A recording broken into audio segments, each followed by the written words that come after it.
Hey guys, how's it going? This is Natnator, and welcome back to your weekly dose of Creepypasta. As of this video going live, it's only 2 weeks left until PAX Melbourne. I can't remember if I've mentioned it before in a video yet, but I'm heading down there for the PAX weekend, and I've got a couple weeks of annual off to have a bit of a late year break from work. Not sure how I'm going to handle uploads during that time. I'm thinking I'll record a bunch in advance, as I'm not going to be able to record while I'm out of state. But anyway, that's just a little update, and if you happen to be around during that time, come say hi. Or don't, because I'm socially inept and would probably combust or something. Anyway, before we jump into the story, I want to thank the members of the Coven over on Patreon. Shoutouts as always to The Disciples, Tiffany, Backwards D-Dog, Vera Ohio, Teddy Dog, Patrick White, Backa Puff, Bubbly Panda, Occupied America, and D-Master311. Thank you all so much for being here and supporting me. I really appreciate you. And that goes double for you, you hear? Now, as always, turn out the lights, get comfortable, and let the story begin.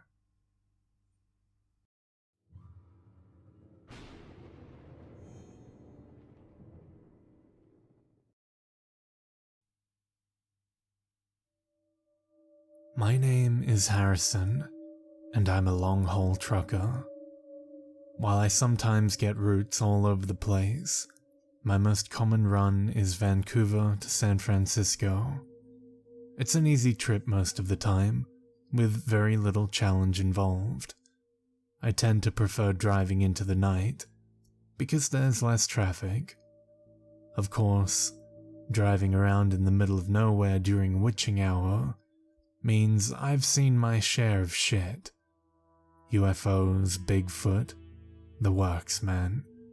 But none of that stuff has ever scared me near as bad as the people you see walking along the shoulder of the road, far from civilization. I noticed my first one on my junior run down south on the number 5. It was a lady in a blue summer dress, just strolling down the side of the highway underneath the full moon, not a care in the world.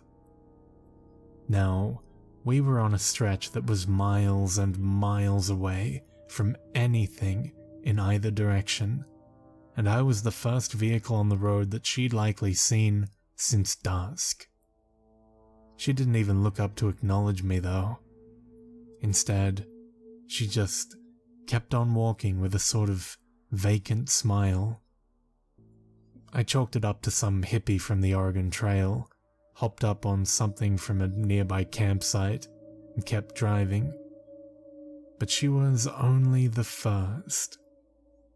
It's not every trip you spot them, but sometimes you see a few in a single go. It always struck me as strange, because you never seem to see them during the day. Or maybe you do, but they don't stick out as much under the sun. Even so, once you know they're there, you'll start noticing the hell out of them whenever you're driving, far from civilization in the dark. The other truckers call them moon wanderers, but I prefer shoulder walkers, since that's always where they are. Almost like trains on a track. They walk that little white line to wherever they're going. They're different shapes and sizes too. Men, women, tall, fat, ugly, pretty. Just folks like you'd see anywhere. Sure, they're creepy, but for a long time, I didn't pay them any mind beyond noticing them on occasion in the split second that they were visible as I cruised past. But one night, a few months ago, I passed by what looked like an old lady.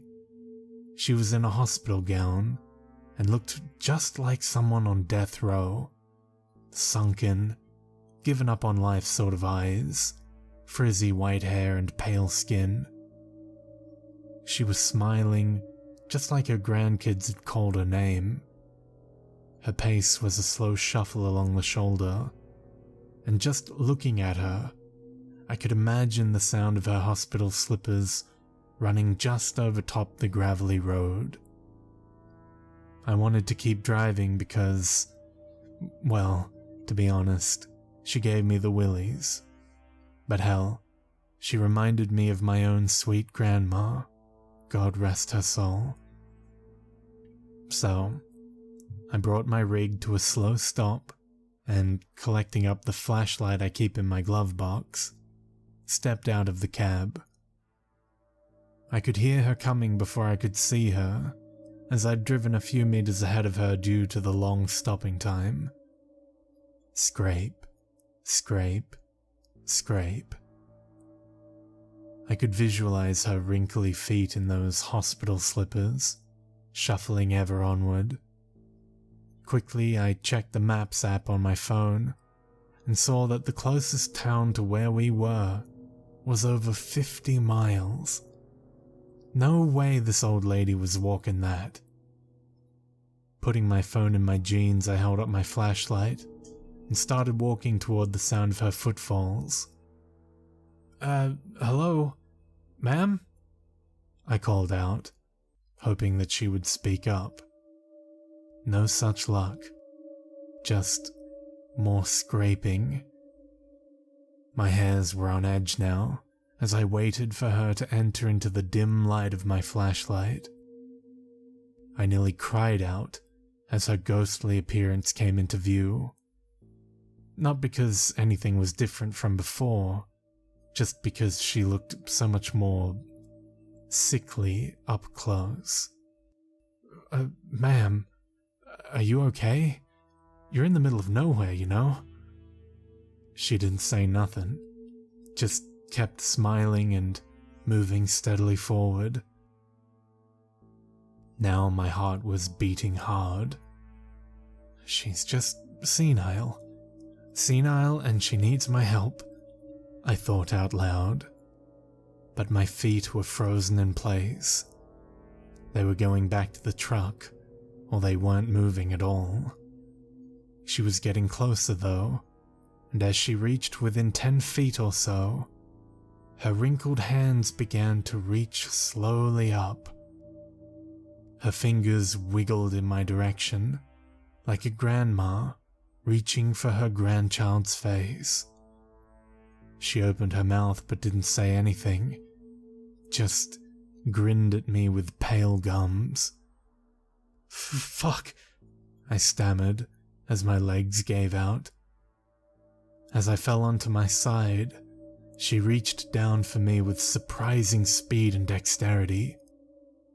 Before I knew what was going on, she had her bony fingers around my ankles, and my ass was getting dragged down the road. Desperately, I pulled back, but her grip was superhuman, and the addition of my weight didn't seem to slow her walk in the least. She stared down at me with those beady, sunken eyes, mouth agape in a smile. I kicked at her with all the fight I had in me, and luckily connected with her jaw. To my horror, it was like kicking solid concrete. But luckily she let go, despite having no visible injury. I crawled backward toward the middle of the road, and she kept walking down the shoulder, her hands falling back down to her side, and her mouth closed into a tight-lipped smile.